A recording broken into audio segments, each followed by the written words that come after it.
Radio Changala restoring everything in Christ with love and truth, with community news. I'm Kennedy Mbewe Jr. Good morning.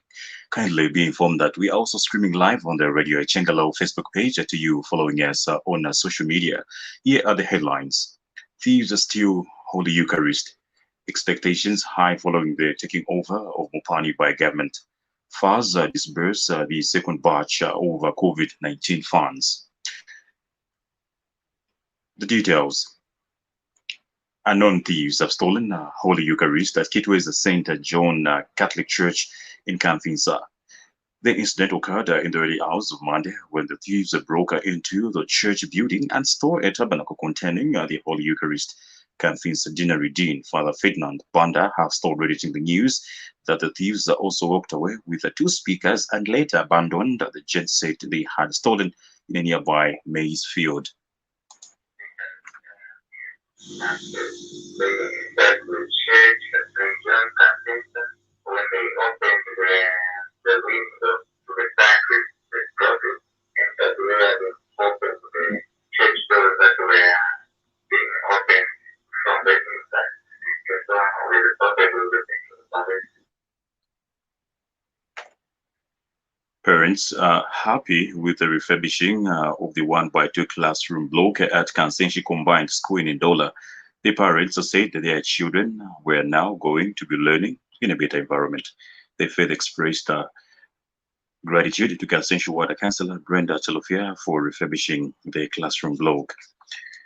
And Councillor Mwamba, who handed over the refurbished a classroom block to the school authorities, said she wanted to plow back to the community. The civic leader said, having been at Kansenshi Combined Schools some years back, she decided to refurbish some classrooms.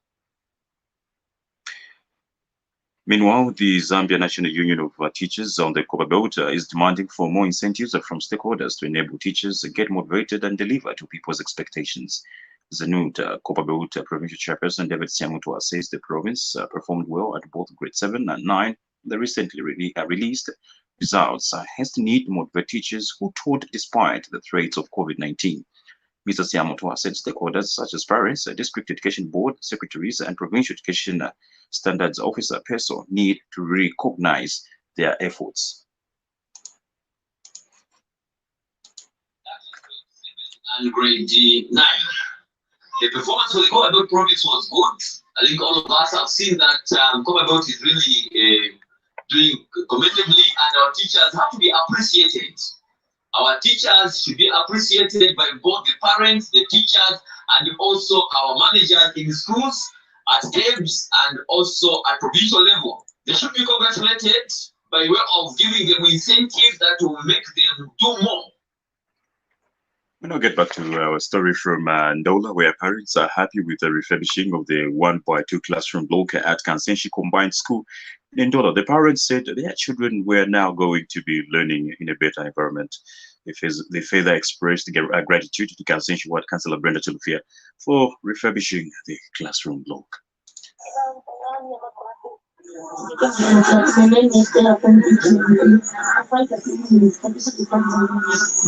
most of them are expenses, they are in security for the patients, the way by I'd like to say thank you to the councillor for taking our classes and Councillor Brenda Chalofia donated and, of course, handed over the refurbished classroom. And also grade 7. So I decided to give back to the school, which has made me who I am today. So yes, when I thought of refurbishing it, the head teacher, the former head teacher by then, Mr. Perry, he told me that this site, we only have about 2 classes. So he asked if I was able to do both classes so that at least it can look okay and more like uniform. So, being my former school, I had no objection, and so I have done both the classes. I have painted the inside, and also you can see the outside. Some Kitwe residents have a high expectation from ZCCMIH as it takes up operations at Mopani Copper Mines on 1st April this year. And Mines Minister Richard Musukwa has disclosed that 7 foreign national companies have expressed the interest to be equity partners with ZCCM in running Mopani copper mines. Speaking in a random interview with Radio Chingling News, some residents say the government should prioritize local people when offering jobs to suppliers and contractors. They propose that all former and current employees of Mopani that have not received their terminal benefits should be paid before operations begin. The residents have since thanked government through ZCCMH for taking up Mopani. If we were making a show poverty, Ngakwa production, they shouldn't concentrate to poverty since this mine is in copper belt, then copper belt over the benefit, the whole entire Zambia will die on that mines, direct or indirect. Now, from Zambians, we shouldn't be very careless what if you have knowledge the prospective companies. Mambo kuiba, mambo kushashani mpaka company yawa. So na haya nabo mai marepuka. Tuwetu asunga jealously. Fintu fiyabe now. Voices of the people on ZCCM. Moving on to Kalulush now, where Kalulush Deputy Mayor Potifunda says policies on industrialization and agriculture need to be strengthened to boost the economy. Mr. Chivunda says doing so would attract more manufacturing industries to invest in the district, create employment for the local people, and in return, boost the economy. Mr. Chivunda added that the vast agricultural land need to be utilized by farmers through taking advantage of the government's Farmers Input Support Program, FISIP. Industrializing, industrialization program, because over the time, Kalush has so depended on the mines. Now, with the diminishing of minerals in the mines, we've seen 2 shafts was closed, 7 shafts was closed, now Chikuruma, so the economy is somehow affected. So we need to manufacturing companies to come in the district to create employment.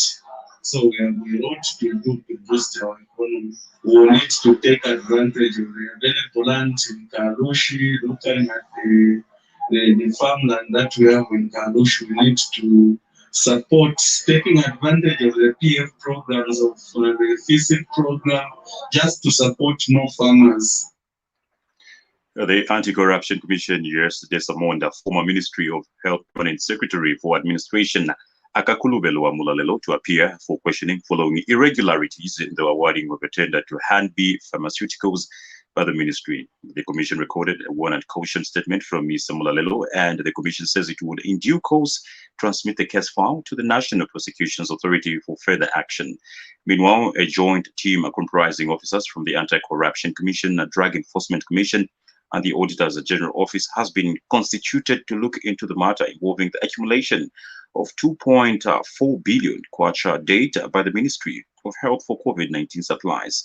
This follows allegations of pricing, inflations, and mismanagement of the procurement process in acquiring the COVID-19 supplies. This is according to a media statement issued by ACC Public Relations Manager Timothy Mono.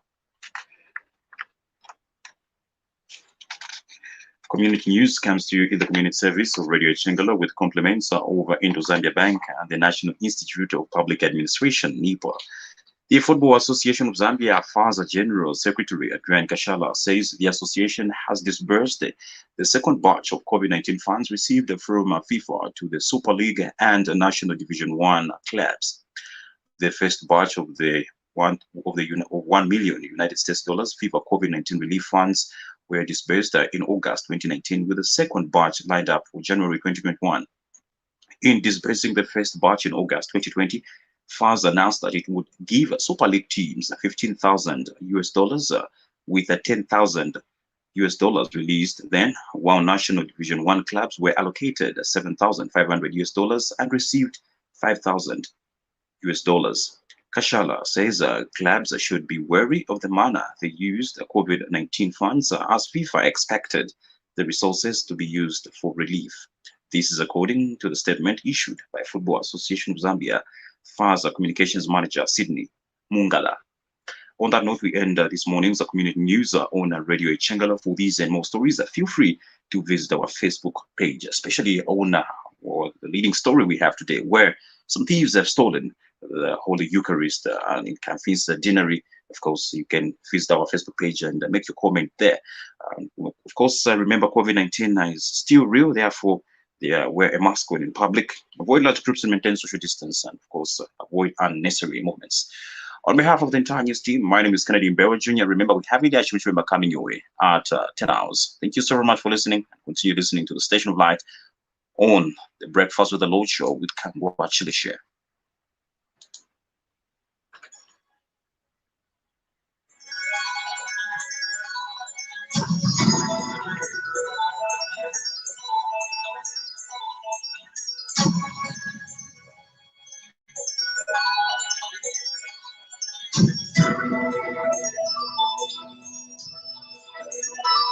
Thank you very much.